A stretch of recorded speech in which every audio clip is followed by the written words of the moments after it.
Hi, everybody. Thanks for joining. We'll start in 1 minute to allow more people to join.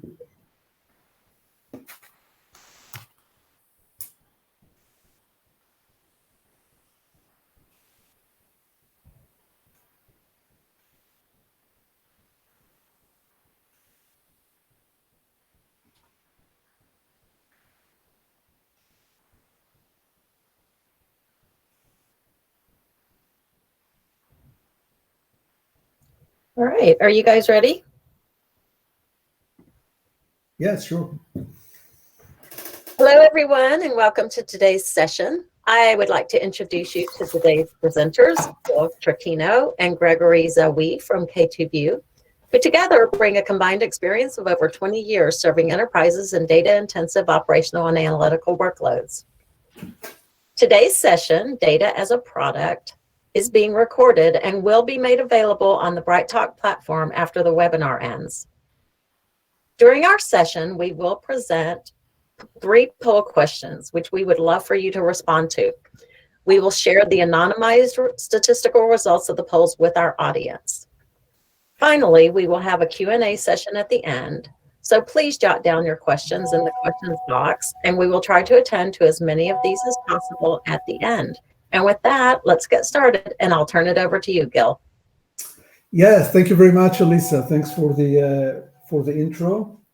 Let me just make my phone mute. My phone. Thanks for the intro. My name is Gil Trotino. I'm a director of product marketing for K2View. Thank you very much, guys, for joining this data as a product approach webinar. Today, delivering with me the webinar is Greg Zawi, product manager at K2View. And actually, Greg is joining us directly from his ski holidays in the French Alps. So we'll ask you first, Greg, how are you there? Great, as great as ever. Good. Did you get enough snow on the slopes there? Very much so. I mean, not a lot of people. Great snow, great slopes, everything to make it really fun. Thanks for asking. Great. Thanks for joining us. And let's start, and we'll go back to Greg later on in the second part of this session. Today we'll talk about data as a product, a new approach to manage and deliver data in enterprises. And we'll start by presenting the key challenges of managing data, and we'll outline the rationale and the benefits of treating data as a product. We'll review some of the different stages of the data product lifecycle, and we'll briefly view some of the deployment architectures like data fabric and data mesh that can be used to deploy a data as a product approach. We'll talk a little bit about the new role of the data product manager, the challenges, the relationships between the data product manager and other parts of the organization, including the data consumers.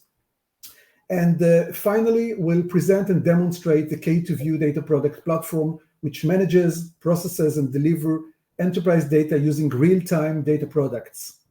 So the second part will include a product demo, and at the end, we'll try to keep some time for your questions. So please start already to post your questions on the chat box. Lisa will help us later on to facilitate your questions. We'll try to answer as many as we can at the end of the session, and we promise to answer the rest of the questions after the session if we do not manage to address all of them during the session. As Elisa mentioned, we're going to ask you a few questions. We really ask your participation. Please share with us some of your plans and thoughts about this topic, and we'll share back the answers with you guys. So without further ado, let's start. So we talk about the proliferation of data, and as digitization grows, we know that also the amount of data that's available for enterprises grows again and again.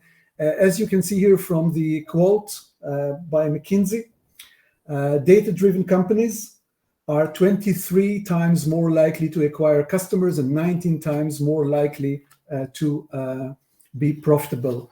And the data-driven enterprise is an enterprise that maximizes the value of its data and differentiate based on the data and the overall quality of data, which includes the completeness of the data, availability, accessibility, general fitness for use, etc. And the purpose behind the leveraging data is basically and primarily to drive business outcome. And here are some examples of some data-driven enterprises that are leveraging their data. The first one is about a telco company that uses the churn prediction. So predict the likelihood of customers to churn in real time and deliver this information in real time to their representative in the contact center. So this representative can really take action and try to keep the customer and prevent him from churn. A second example can be of a media company that serves personalized content to its subscribers and adjust the content to their requirement, to the behavior, and to the specific attributes of each and every individual consumer. A third example may be a bank which promotes a financial product which is targeted to a specific client segment and even personalized to a specific individual customer. And finally, something which is more about an analytical use case is an e-commerce company that identifies purchasing patterns and uses it to improve its marketing. So we can think probably of many more examples of business initiatives that are using and leveraging data. And for this, of course, you need really to get a very effective, productive use of your data. Why is it so difficult? Why is it so challenging? What we see again and again when we talk to our customers is that despite massive investments that organizations did during the last years in dozens of data management tools and solutions, still there is a huge challenge to make use of the data and leverage data for business outcomes. What we see is that in many cases, enterprise data remains in large part a mess, even a burden on companies instead of becoming an asset. The data is fragmented across hundreds of systems. It's captive in different vendor applications, locked in different in-house legacy systems, spread across different types of formats, structured and unstructured, and different technologies. Privacy is always a big issue when you need to secure the data and comply with different regulations. And again, it grows more and more. So what we see basically is that companies are really weighed down by the data and struggle to become data-driven. So what's a data product? And if you go to different, if you do Google, if you go to different vendors and different experts and different gurus, you'll find different definitions of a data product. We'd like to share with you the way we see it and the way that we define a data product. And we basically talk about applying a product thinking approach on the data to ensure that the data can be accessed for any business entity and also being managed across a life cycle, which includes different steps, which we'll cover in a minute. All in all, we believe that after you correspond data to business entities, you still have four major, I would say, guiding principles that you need to follow. And these are the four that you see here on the right. You need first to make sure that your data is unified and complete. You need to ingest the data from all the different data sources, unified for a business entity, which can be a customer or a vendor or a product or whatever the business needs to manage. And you need to bring the data from all the underlying systems and ensure it's complete and provide a holistic view of this entity. This is number one. Then, of course, you need to secure the data. You need to govern it according to a data governance policies, ensure it's compliant with the different data privacy regulation that you need to observe based on your industry, based on your geography, etc. Then, of course, you need the data to be always fresh. Data need to be delivered up to date, fresh, so it can be trusted.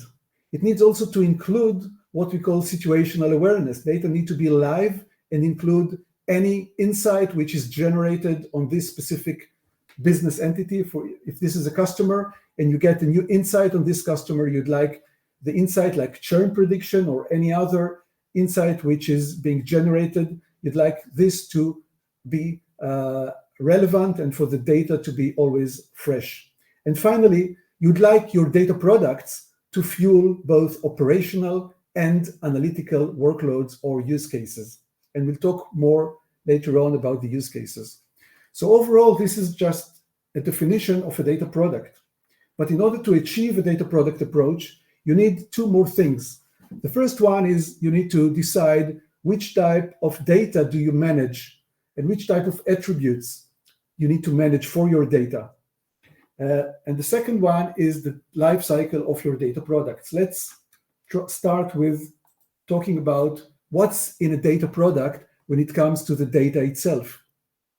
When it comes to the data itself, we observe two types of data that need to be managed.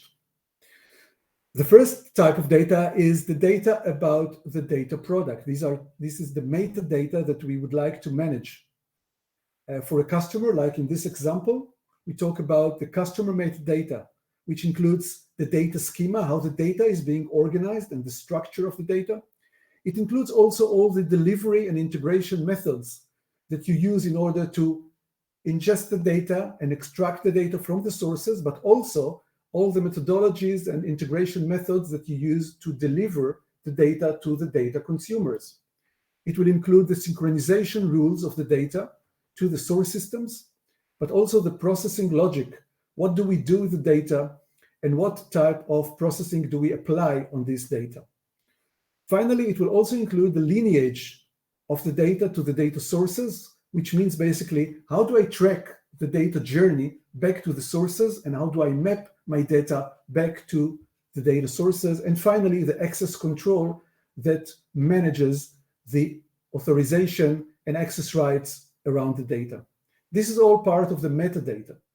Then, of course, you have the data itself, what we call the data product instances or the individual data products. And here, of course, you need the data to be unified, cleaned, and masked. You need to decide whether you store it in a persistent way or you virtualize, just bring the data when you need it from the different sources, unify and deliver it to the consumer. Do you cache it or not? So all these are decisions about the data store and the data product storage.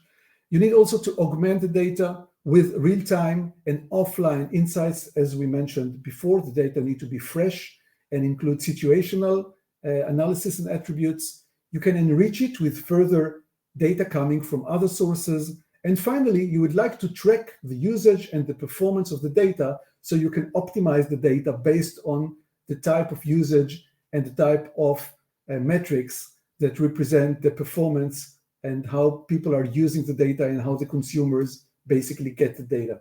So these are parts of what you need to manage when you manage a data product approach. Let me just pause here and ask Alyssa to shoot the first question, and would like to ask you about your data products in your organization, and basically would like to ask you, what is your most critical data product or business entity that you need or you are challenged to manage in your organization? Is it a customer? Is it a supplier? Is it a product? Or is it anything else?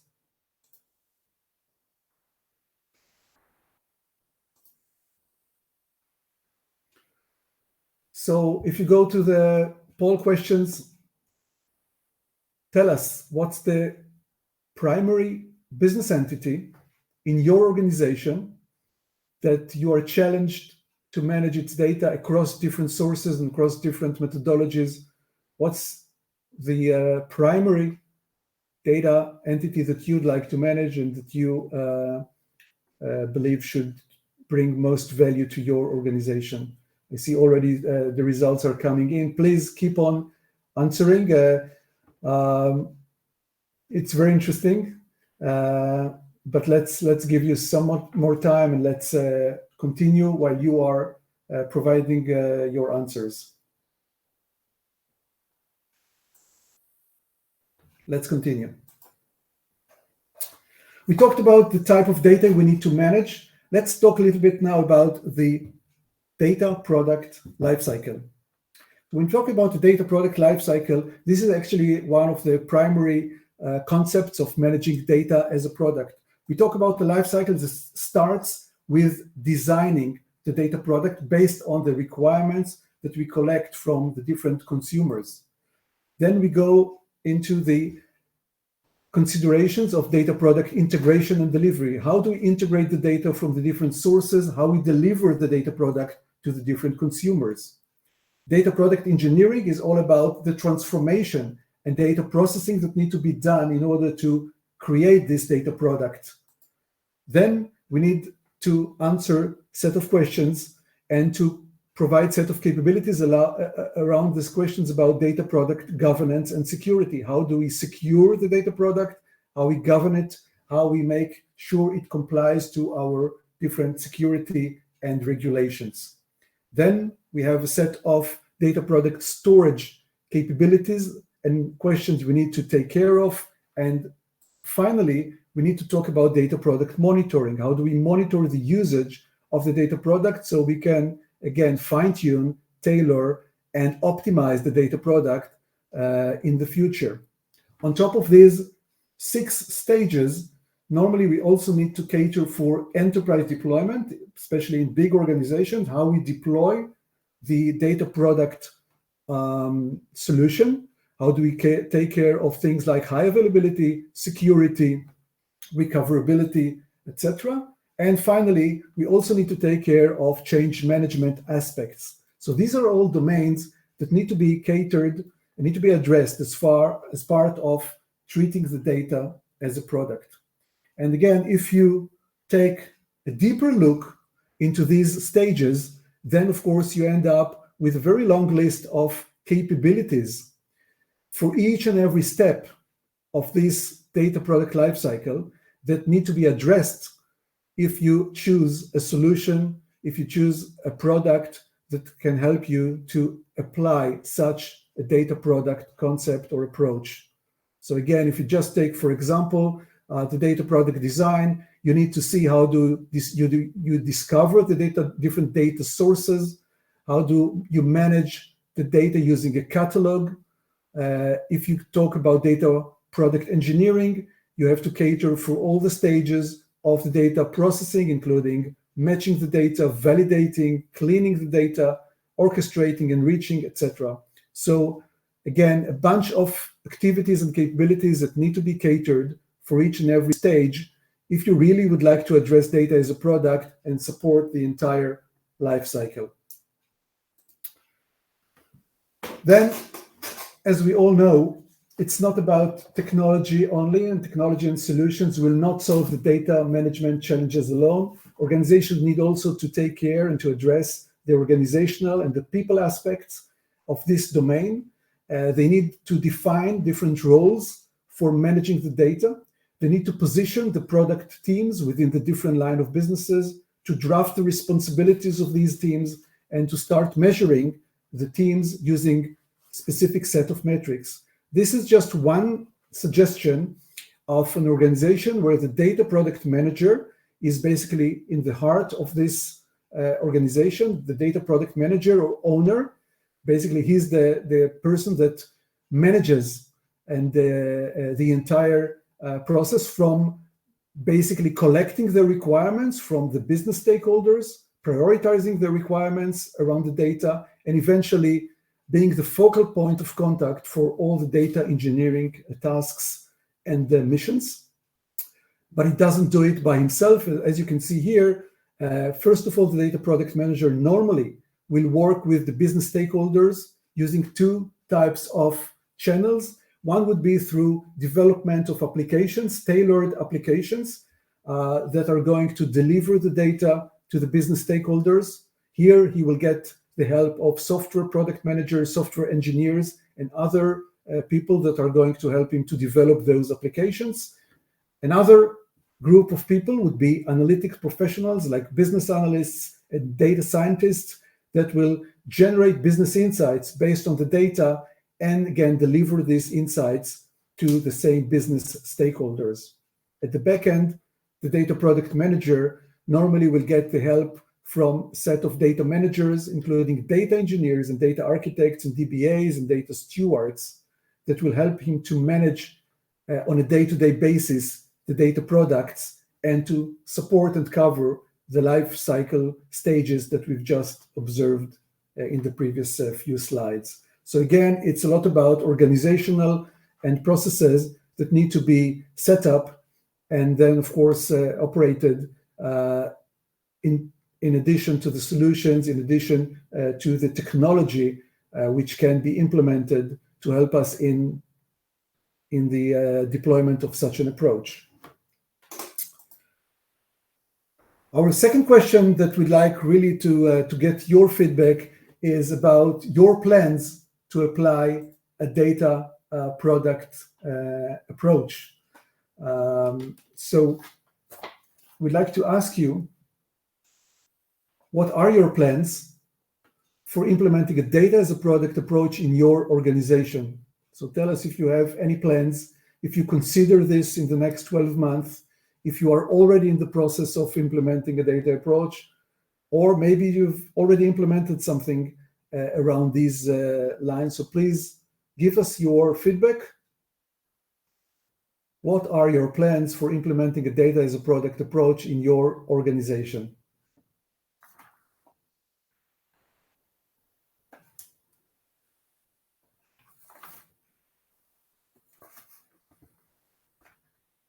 I see definitely that we see most of the people so far consider, but let's give you a bit more time and keep, we'll keep the question on, and you can go on and provide your answer.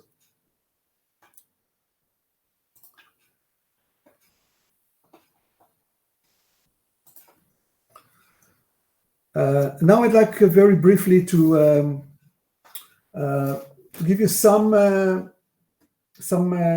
highlights on the K2View Data Product Platform. So we talked a lot about theory and about concepts of this approach. We'd like now to take you through a data product platform, which is coming from K2View, a company that was founded 12 years ago and serves some of the world's largest data-driven enterprises. A data product platform that can be delivered and support analytical and operational use cases. Basically a revolutionary approach for operational data management, and a platform that supports the creation, management, and delivery of data products in real time for some of the Fortune 100 scale companies. We'll see some examples later on. The main concept behind the data product platform of K2View is that we deal with business entities. Can be anything that is of interest to the business, like customer, credit card, claim, device, payment, store, basically anything. And a data product can correspond to these business entities. And what enables us to create, manage, and deliver real-time data products is basically our patented technology, what we call our secret sauce. And this is actually the micro database concept.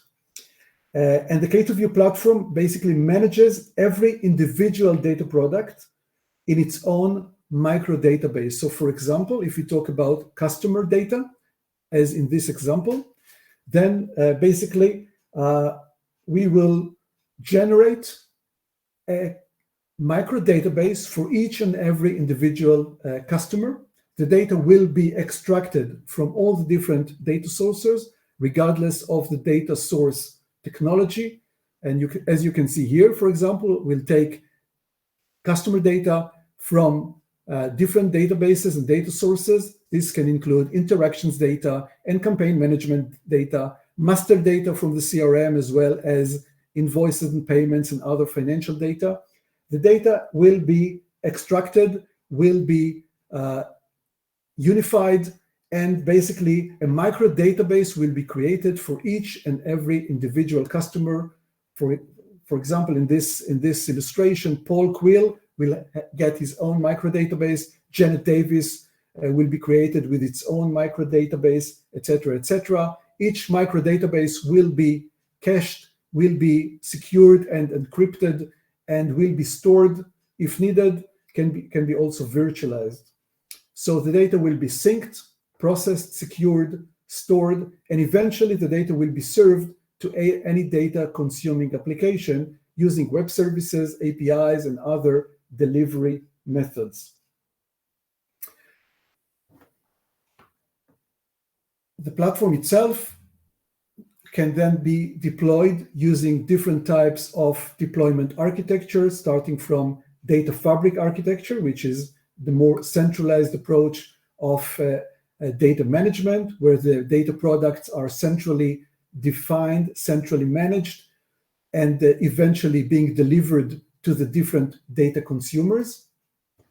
And it can also be deployed using a data mesh federated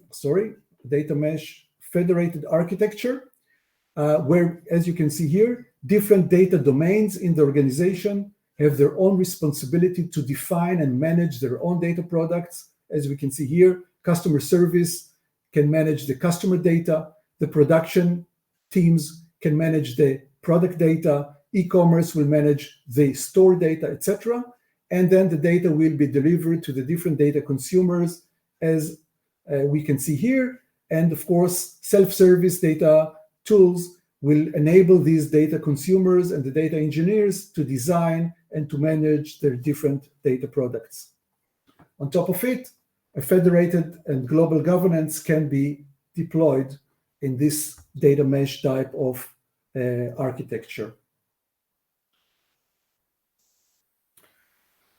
The same platform, the K2View Data Product Platform, supports today a very broad range of use cases, both operational and analytical, starting from Customer 360. Basically, any business entity can be managed 360 degrees, so gain a real-time single view of any business entity in the organization.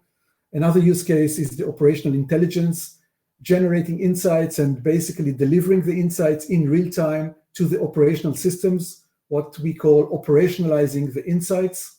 Data tokenization, protecting personal data like credit card information and other sensitive data, and basically manage all the data protection and data tokenization in the data product platform, and taking this burden away from the different applications. Cloud migration, migrating applications to the cloud using data product approach. Test data management, which is all about provisioning test data to testers on demand for different testing of applications, including masking capabilities, etc. And finally, modernizing legacy applications by using data products to gradually retire legacy applications and modernize them and deliver the data to the new applications which replace these legacy applications. So these are some of the use cases which can be supported using the same data product platform. Before we go to the demo session, just few examples of some customers that today use and deployed the data product platform of K2View. We can see here that AT&T are using our platform to manage more than 130 million customers and extract data across more than 600 systems. And this data is delivered in a unified way in real time to the contact center and to many other consuming applications at AT&T. Global Payments are using the platform for data tokenization, where the business entity which they manage is actually the credit cards, and they manage more than 2.5 billion credit cards using this MicroDB approach. Verizon are using us for operationalizing intelligence. And finally, American Express are generating and provisioning test data management to hundreds of testers using the platform of K2View. So these are some of the use cases, and many of these customers have started with one use case, and eventually by building the data product approach, by setting up the platform, they were able also to quite easily extend it and expand it to additional use cases in the organization. So I'll pause here, and I'll like really now to show you how this is done in the actual platform. So we'll now switch to Greg. Greg, you can take control. Okay, cool. Let me just share my screen.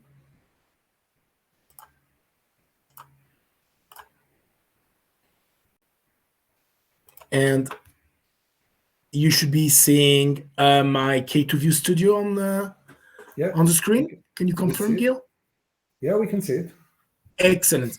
So let's first, as Gil, you mentioned earlier, as a city mobility product or project, let's have a quick look at an application that we created, which shows the location and information of my mobility customers on the field.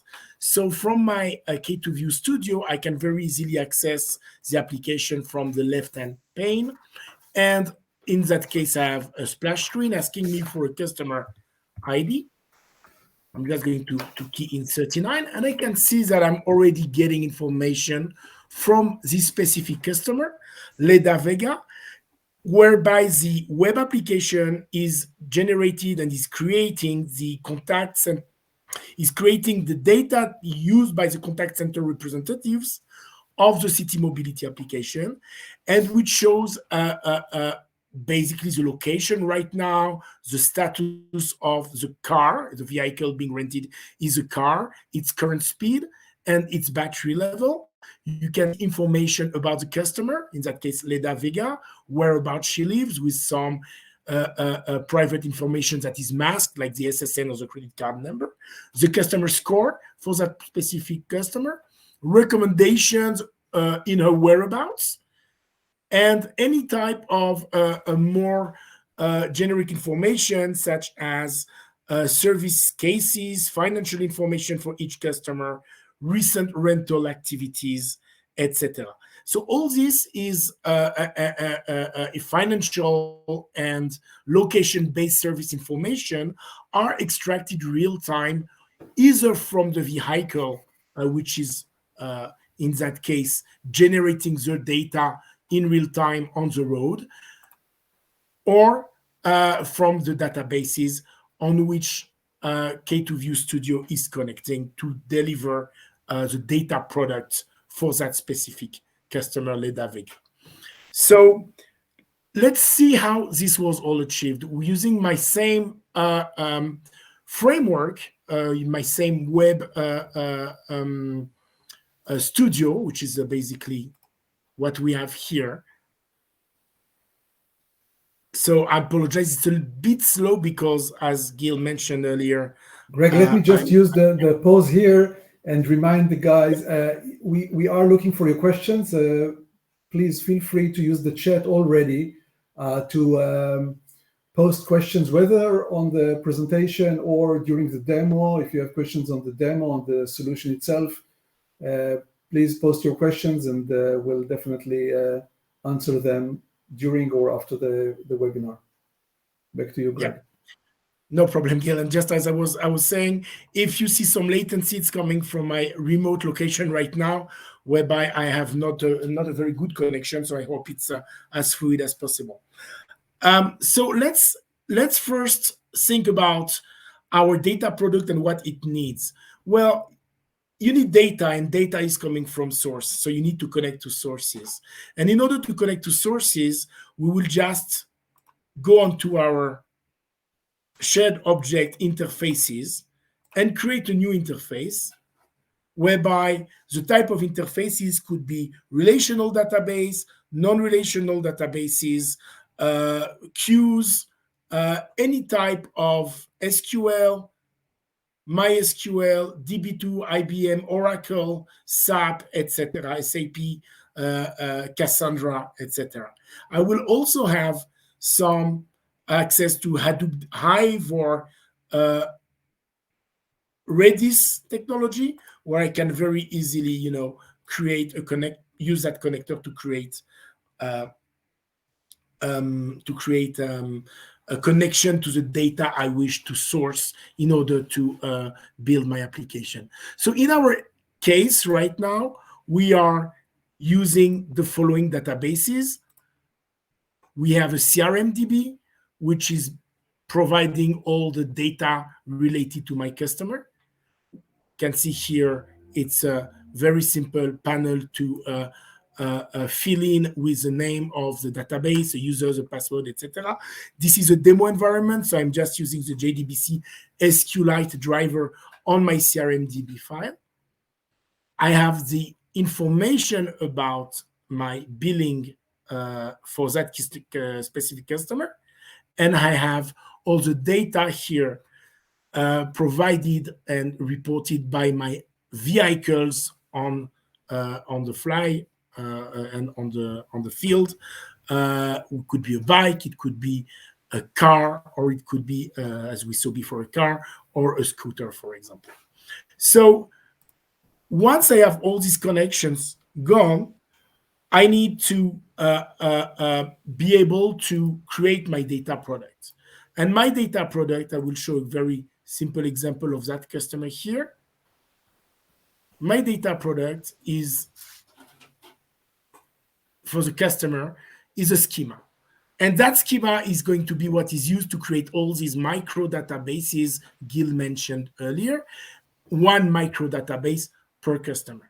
And I can see here that I am connected to my CRM realm with the address table score. You remember we saw a score of 99% for Leda Vega, with the payment methods, with a credit card number, which we masked on the way, recommendations in her area, activity cases and cases notes for any reclamation she might have on the service she's using. We are also connected to the billing database, whereby we take data from the invoice tables or the payment and the balance tables, and we use that subscriber entry or the subscriber entity, which is connected to my customer entity with a contract. I might have different people on different contracts owned by one customer, like is the case often with our telecom bills or any other type of bills we have in our household. And we have an asset, and we are connecting the asset to the subscriber, because any given subscriber owned by a customer is likely to be using here one of the assets that are available in my city mobility application. So again, my city mobility application or my assets here are either a car or and actually I could very easily take this, duplicate that table here, that tab here, and go to my city mobility application for my customer 39 and see that each one of the realms here we had in the schema are reflected here in this application.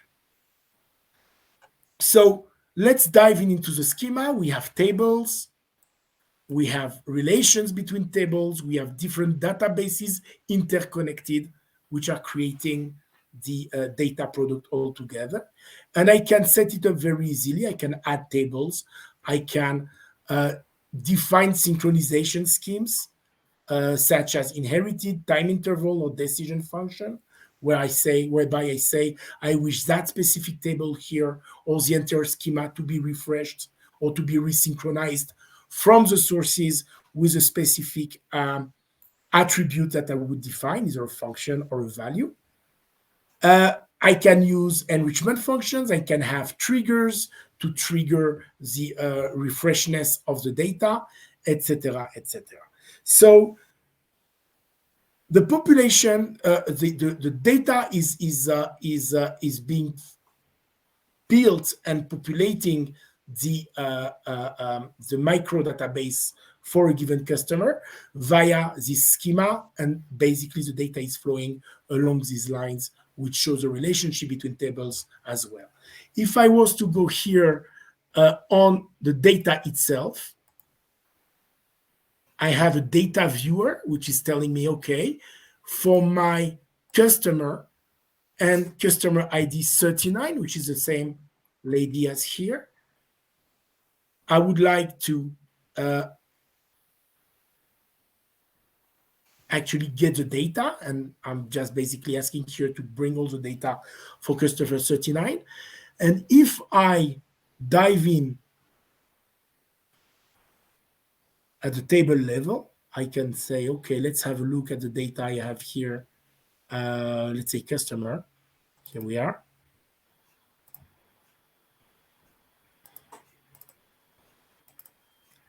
And then I can execute here. And sorry, I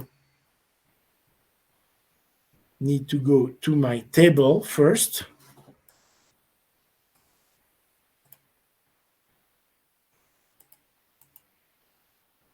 And refresh, or I can add a select statement that would be easier.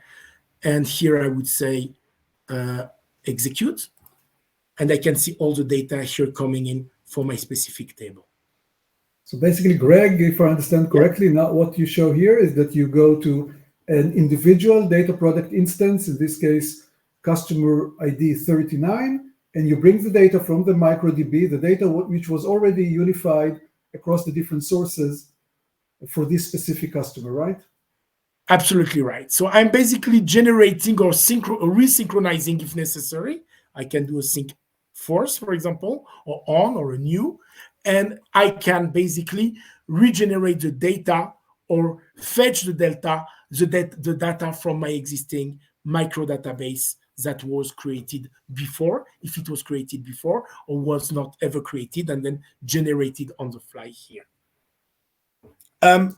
So that basically shows the micro database as our secret sauce, whereby K2View creates and manages single data product instance for every business entity. And in our example, we unify, as you said, Gil, all the customer data into one micro database. Let's see now how the data is being populated. So to do so, I will go back to my main here project, look at my schema. I will close here the data that we don't need. Make a bit more room here. And let's say I am going to look at the very first population flow for customer. So that's where we use our data transformation and orchestration tool, which is called Broadway, and which is a low-code or no-code data orchestration framework. So we can move data from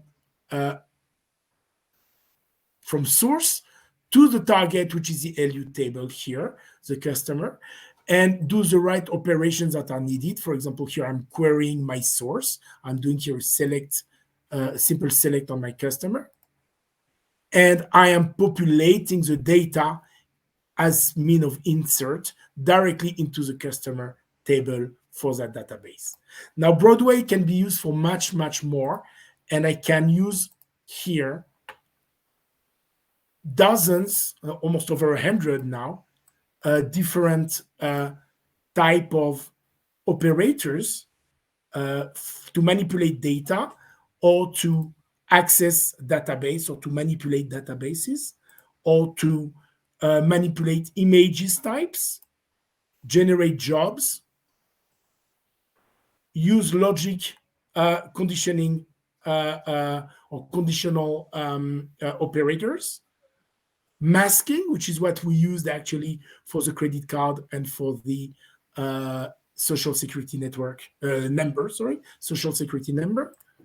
So we have all these tools here and all these operators, what we call actors, to take in data, to manipulate it according to a specific scheme, and to basically deliver it to the next stage. Each one of these columns here, you see, is a stage, and the stage is doing some data operation. And if you don't have the operator you need, you can always use our JavaScript operator, okay, and add any function you would want here, okay, within a script, which is validating the script as well. to make sure that you get the functionality you want by adding inputs and more inputs if necessary, and then processing into the result and then bringing the result to whatever field you would want to. But I won't do that now because we don't have a lot of time. So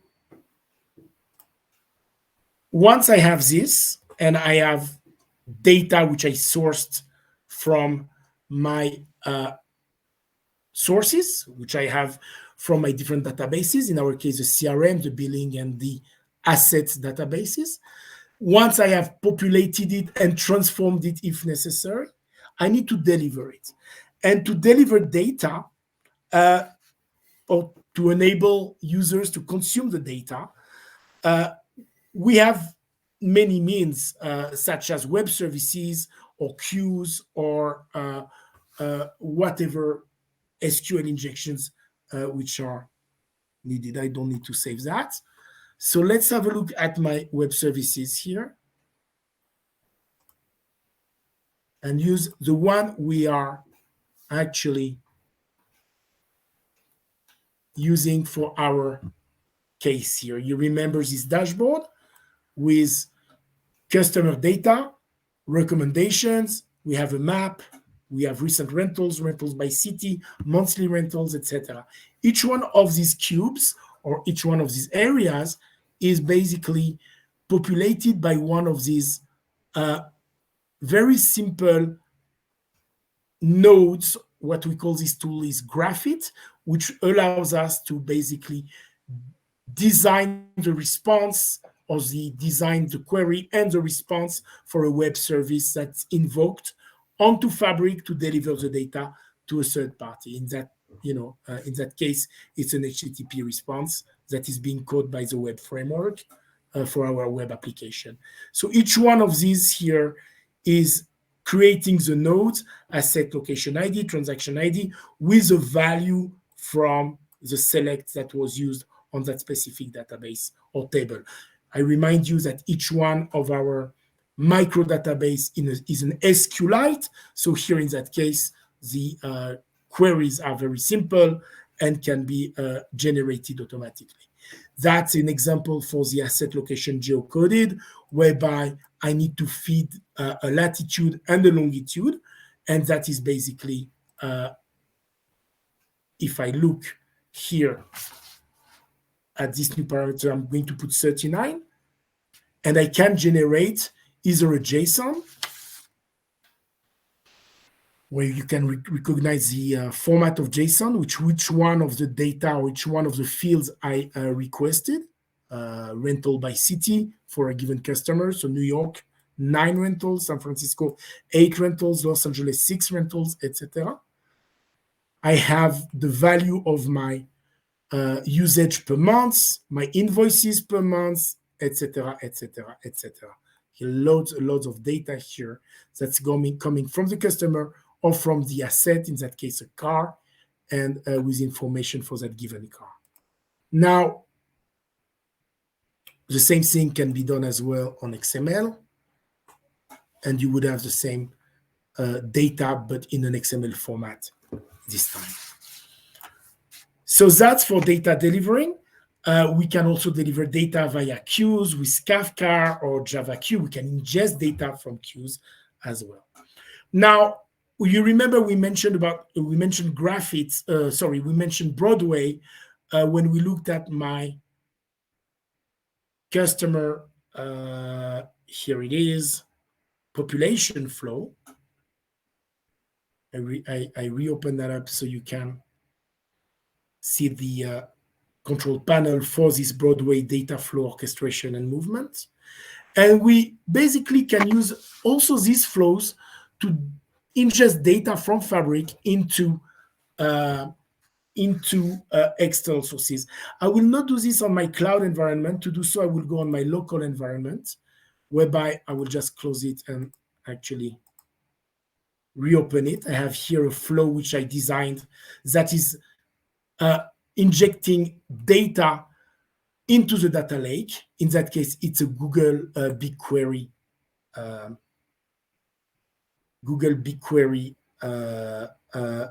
table, and basically inserting all my broken assets. It might be that a customer is requesting for a specific vehicle in a certain region, a certain area, that the report for that vehicle is broken. We will be asking as well to send all the data about surrounding assets that are broken into BigQuery in order to use BigQuery later on business intelligence or whatever type of manipulations need to be done here. So I'm just going to run this, and you will see that the data is flowing directly into my lake, which I have here opened up. You can see my city mobility, that's a Google Cloud platform. I have an assets broken table, which is the same here. The data is flowing now. You can see the data here with the latitude and longitude being populated here with the city, etc. And if I am to run this here, you will see the data coming up.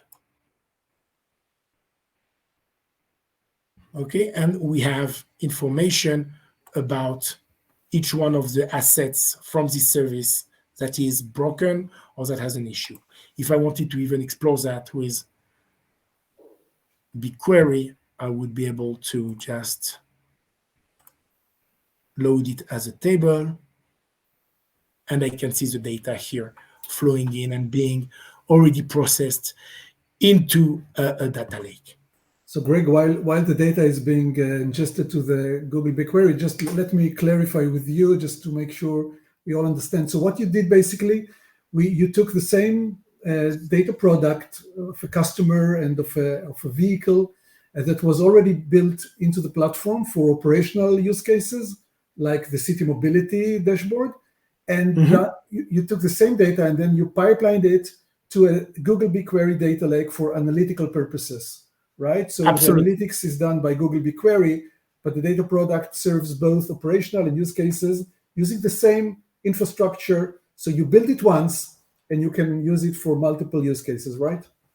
Absolutely. So as you've seen in my customer schema, we have a connection to the asset database, which is basically fetching the information for a given asset used by a given customer at a given time, and that across the time, obviously, for the same customer.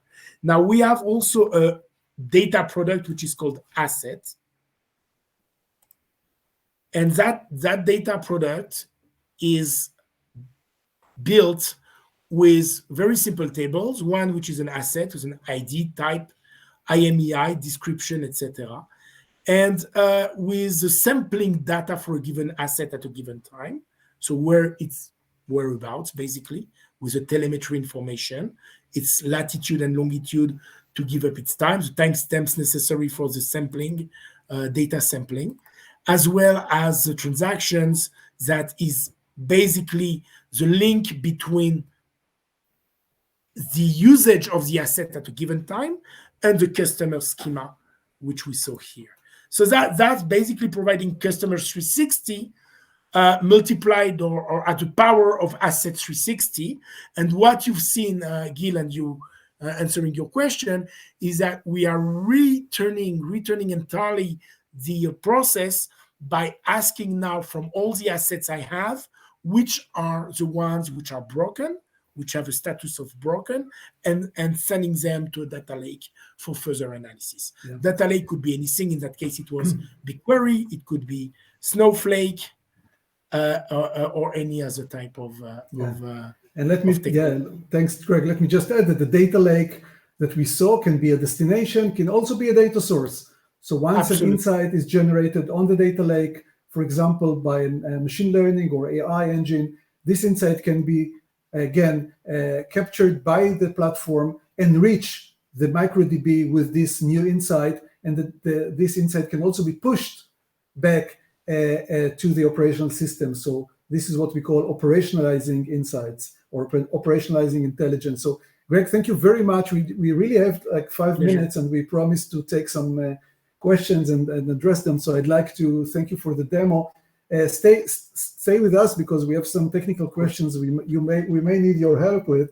But let's start by picking questions. Before I go to the question, I will ask you one more poll question. Again, if you are interested in a more detailed demo, you can answer this question. We would like to see a demo of the platform, so we can go back to you and provide you a more detailed product demo session. So let's take a few questions that came from the audience. One was, are there functions that create references between the content data of different micro databases? So yes, the answer is definitely yes. You can correlate between different micro database. For example, you can take a few customers and connect them to be part of a household. You can have multiple customers for one location. So you definitely can create references and connections between different micro databases. Another question. Yes. If you allow me to add on that, sorry. Sure. We also have two other tools which are very interesting, which one is a search. We can do some cross instances search to bring whatever insights we wish to bring across different instances. And we have also what we call Common DB, which is a Fabric internal database that can store data common to multiple instances to fasten the researches when necessary. Thank you, Greg. Another question, I assume you are using the UI for demo purposes, but all of these actions can be automated or scripted to support CI, CD. So once again, the answer is yes. Yeah, what you see here is basically a GUI that we developed through using our web framework. You can develop your own GUI, and yes, all the actions are fully automated by integrating to CI/CD pipelines. I'm doing it really quick because we have like 2 minutes. Yes. Just a very quick housekeeping item. The last poll question is posted, and if you're not seeing it, you need to exit full screen. So our last poll question is, would you like to see a demo of K2View Cloud Data Product Platform? Thanks, Alyssa. So please let us know if you need. We have a nice question. Who owns the data? So this is really interesting. So the data is owned by the source systems. In this example, we saw the CRM, the billing, etc. But the data products are definitely owned by the central, by the data product manager. Again, this depends very much on the type of deployment that you use. It can be a central data engineering team, like we mentioned during when we explained the data fabric architecture. It can be a distributed approach where basically you have different owners within the different business domains, which more corresponds to the data mesh architecture, right? So and you can mix and match. You can have some of the data products being managed centrally and some being managed in a federated way. Can your platform be installed on-prem, on the cloud, etc.? So yeah, we can work on-prem. What you've seen here is our cloud version, the integration platform as a service, or iPaaS, and the cloud we support AWS, Azure, and the Google Cloud platform. Yeah, we have maybe a question for you, Greg. If we use Kafka, would every topic be treated as a different source? Yeah, we can have as many topics as needed to whatever number of sources we are connected. So that's a definite yes. Each topic is being listened by a different job, and basically the data can be processed into Fabric. Right. So let's take just one last question, and guys, please answer the last question. If you'd like to get a detailed demo, you have a poll question, you can just say yes, and we'll be happy to get to you. Last question we'll take is, what is the difference between your platform and the Denodo solution? So again, basically, without getting to too many details, both platforms support data virtualization. As far as I know, Denodo is doing only data virtualization. With the K2View Data Product Platform, you can decide whether you do full virtualization like Denodo, but you can also use or implement what we call virtual data virtualization. So or dynamic data virtualization. So you can mix and match. Some of the data can be persistent and can be kept and stored using the MicroDB. And some of the data can be virtualized. You can really decide up to the attributes of each and every table if the data element is virtualized or persistent. And this flexibility is something that I believe we uniquely support. So you can go full virtualization, you could go full persistent, and you can mix and match between these two methodologies. So I don't think we have time for more questions, but we really promise to answer the rest of the questions and go back to you via email. Greg, thank you very much for the demo. Guy, thank you very much for joining and for attending this webinar. We are here for any additional questions. And of course, the session is recorded, so you can also invite people that did not manage to join the live event to go to the recorded session. Aliza, any final comments? No, great job, guys. Okay, thank you very much, and see you in the next webinar. Bye-bye. Thanks, everyone.